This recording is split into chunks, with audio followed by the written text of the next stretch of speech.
The sun beat down on the coast of Marbella, where the sea glittered like diamonds and the Blue Horizon Resort stood like a palace on the shoreline.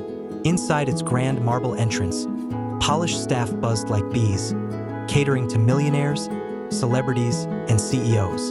Ammara, a 24-year-old intern from a humble village, had only been working there for 3 weeks. Fresh out of hospitality school, she was known for her kindness, clumsiness, and warm smile. Her dream? To earn enough money to help her widowed mother and maybe one day open her own small inn by the sea. One afternoon, while delivering a fruit tray to the reception, she noticed a man sitting on the bench outside the resort. He looked out of place, his beard untrimmed, clothes faded, hands weathered from hard labor. A fisherman, perhaps? His eyes scanned the elegant glass doors longingly. Before Ammara could ask if he needed help, the resort manager, Clarissa Blake, strode forward with her signature heels clicking sharply on the tile. Before Ammara could ask if he needed help, the resort manager, Clarissa Blake, strode forward with her signature heels clicking sharply on the tile. "What do you think you're doing here?" she barked at the man. He stood slowly. "I'm just tired. I haven't eaten in days. Please just..." Clarissa cut him off. "This is a 5-star luxury resort, not a soup kitchen. Leave before I call security." The man said nothing more. He dipped his head and walked away with quiet dignity. Ammara watched him disappear down the beach, her heart aching. 3 days later, Ammara was cleaning up near the back entrance when she heard soft coughing. She turned to see the same man, his face paler now, his steps slower. "Please," he said weakly, "just a little bread. Anything. I'll sit outside. I won't cause trouble." She hesitated. Her training told her to alert security, but her heart spoke louder. "Come inside," she whispered.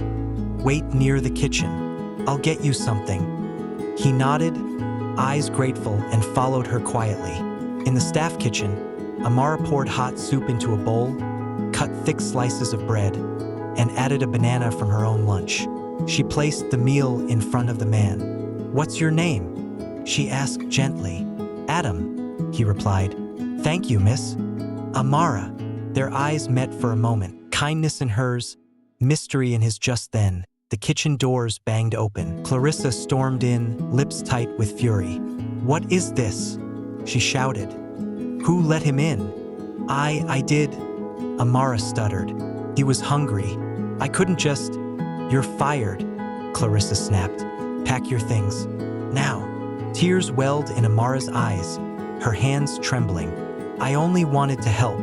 Felt like the right thing." Clarissa was unmoved. "Out." But then Adam stood. He placed the spoon down calmly. "Yes, pack your things," he said. Clarissa sneered. "See? Even this beggar agrees." Adam looked her dead in the eye. "No, I meant you." Before Clarissa could respond, the staff doors swung open again, and in walked a man in a sharp navy suit, flanked by assistants. "Mr. Adam West, sir," the man said breathlessly. "We didn't expect your visit today." Ammara blinked in confusion. Clarissa paled. Adam, the fisherman, turned to the staff. "Cancel all her responsibilities. She's dismissed." What? Clarissa gasped. "You're the..." "Yes," Adam nodded. "I'm the majority shareholder, the silent partner. I came here unannounced to see who lives our values and who fakes them." Clarissa stepped back, stunned. Adam turned to Ammara. "But there's someone here who acted from the heart," he said gently. "Ammara, will you join the Leadership Development Program? I believe we need people like you at the top." Weeks passed, and Ammara began her new role as a trainee under the CEO himself. Adam, now clean-shaven, well-dressed, and even more mysterious, guided her gently but firmly through operations, finances, and people management. "I never went to business school," he confided one evening as they reviewed plans on the terrace. "I started as a fisherman, learned everything from scratch. That's why I still believe kindness is the most important qualification."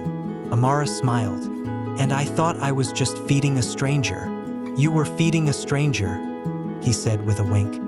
"The CEO part was just extra." As they worked side by side, an unspoken connection grew between them. Two people from modest beginnings, linked by compassion and quiet ambition. Adam admired Ammara's soft strength. Ammara admired Adam's humility. Slowly, professional respect deepened into something tender. One night, after a successful charity event hosted by the resort for struggling fishermen, they stood on the beach beneath a silver moon. "I used to come here when I was young," Adam said softly. "I'd watch these fancy resorts and think, maybe someday, I'll build one that treats everyone with respect." "You did," Ammara said, "and I'm honored to be part of it." He turned toward her, his voice lower now. "Ammara, there's something I've been meaning to ask." Her heart fluttered. "Would you like to join me tomorrow for dinner?"